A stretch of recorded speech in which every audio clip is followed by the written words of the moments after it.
Hi guys, it's Miss Hester. I wanted to share something I found with you in the library the other day. It's a drawing book, but it's a little different than other drawing books that I've seen, and it's called Drawing with Objects. And it's a really good book to help you work on your creative problem solving. You know, creativity doesn't just mean artsy. Yes, artists are artistic, but so are scientists and doctors and teachers and engineers. Creativity is just problem solving in original ways, and that can help you in all different areas, from school to just everyday life. It's a skill, and just like any skill, the more we work on it, the better we get at it. So let's practice. This book, what it does is it encourages you to find different objects around your house, and then shows you how to turn those things into different drawings. The first one they have here is a little pig. So they took a water bottle or some kind of bottle, traced around it, and added ears and a nose and eyes, a little tail and feet. And when they were done, they had a little pig. Look at this next one and see if you can figure out what they might have used. It's a little dinosaur. They used some pliers. Then at the bottom, they have other options that you could do with similar tools and things. So let's do one together. So the first one we're going to do together is a little mouse, and we're going to use a spoon. So I went and got just a regular wooden spoon from my kitchen. It's a little bit wider here than some, but it'll work. And we're just going to trace the spoon. Now remember, when you're tracing, you want to hold it in the object in the middle so it doesn't move, and you don't want to put your pencil sideways because then it's going to go underneath and you'll get a wonky line. I'm going to keep it straight up and down, and I'm going to trace around and stop. Now, I've got to draw the nose, and it's just going to be, I'm going to make it come to a point here. So just a little, come out a little bit until you have a little pointed nose.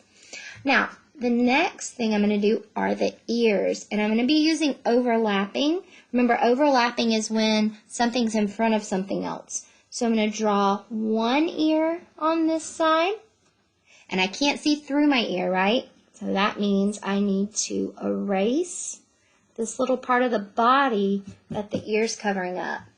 Now I do have an ear on the other side, but because the body in this ear is covering up part of it, I only see a little bit of it. So I'm going to kind of start over here on this ear, just make a little curved line right there. So I just see the little top of the ear on the other side. I need a nose.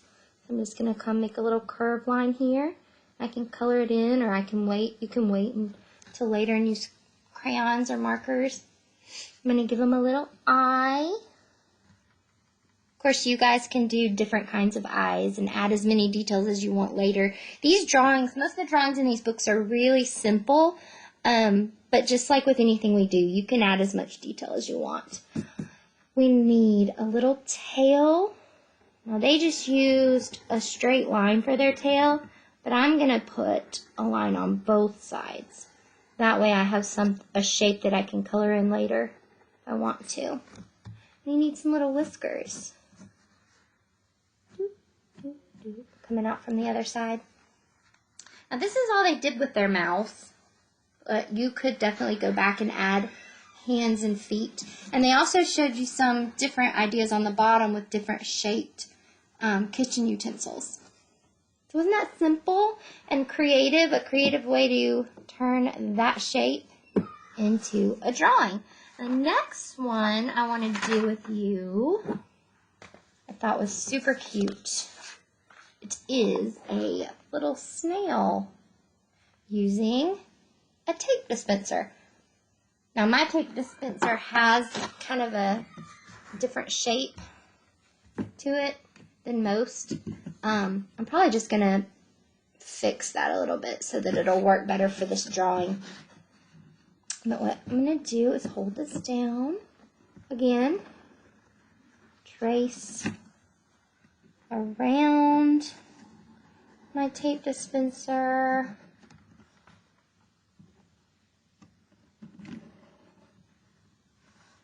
and pick it up. I'm going to kind of soften that edge a little bit. And then, like I said, my tape dispenser had this strange little hump here. You could leave it, but I'm gonna make it connect here, like that. All right. Now I'm going to go and add a little tail going up and then back in. I'm going to erase this little line here. Okay. And then I am going to make a curved line from here to right about up here, because this becomes the snail's body and this is the shell. So I'm just going to kind of make a curved line up like that.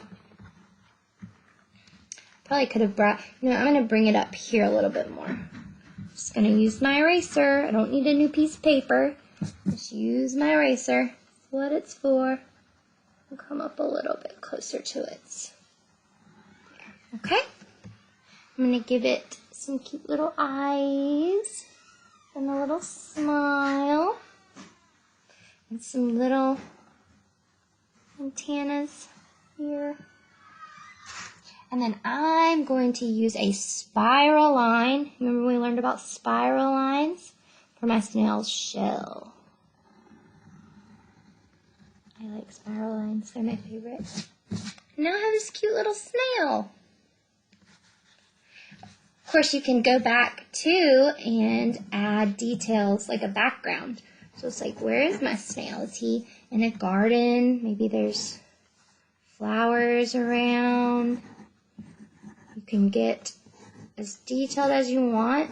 The more details you add, the more interesting it is, just like when you're doing your writing. All right, I'm going to do one more with you guys. Here, I'm going to use the back of this paper. We are going to do some people. Now, they used a fork and a knife and a spoon. I am not going to use a knife because you should not be playing with knives. So this is not me telling you to go get a knife from your kitchen. Do not get a knife. But we can use a fork and a spoon. I grabbed this fork because it's like a little bit crooked and I thought it'd be cute for his hair.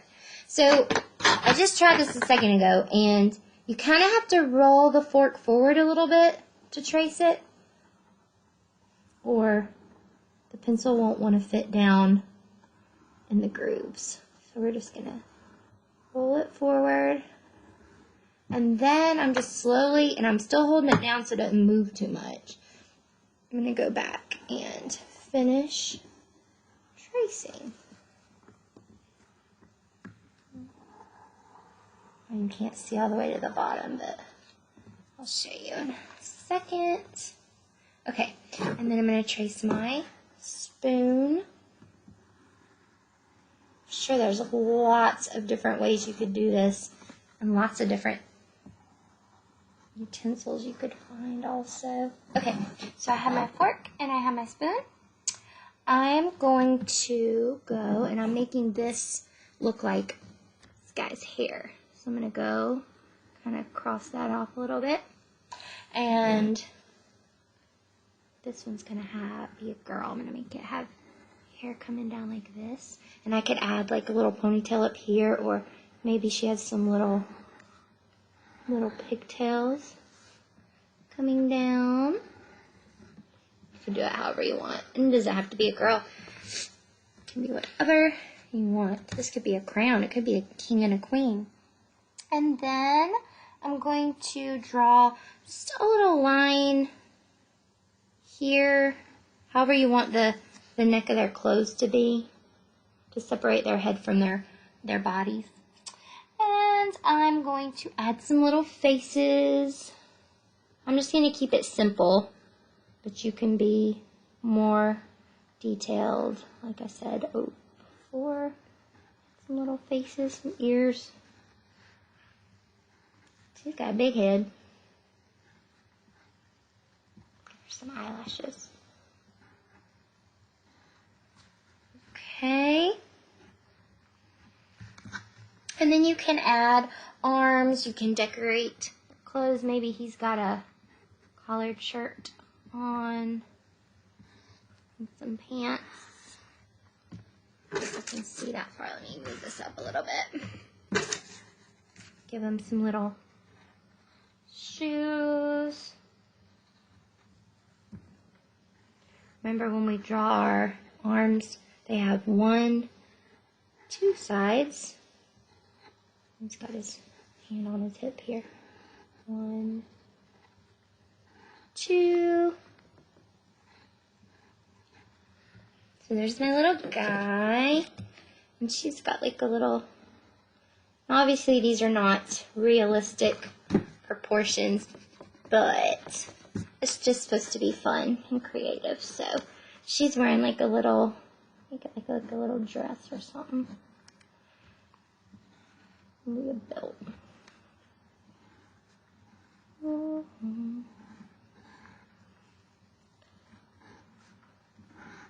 Kind of, she's got her hands behind her back right now. Alright, and then she still needs some, I'm going to draw a little bit of feet down here, or legs down here, coming out from under her skirt. And just some little ovals for her shoes. Maybe they're got little buttons. Anyway, okay. So there's my little people.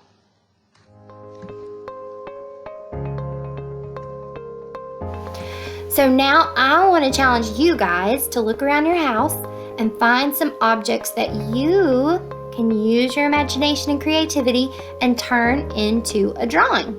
Remember that creativity is what allows us to express ourselves. It helps us focus, it encourages you to take risks, and to become lifelong learners. Plus, it's just fun. So, I want you to have some fun. I want you to go find some objects, create some artwork, and then I want you to share it with me on my Canvas page. There's a little button at the bottom that says share your art, and I want you to go there and share with me what you created, and I can't wait to see it.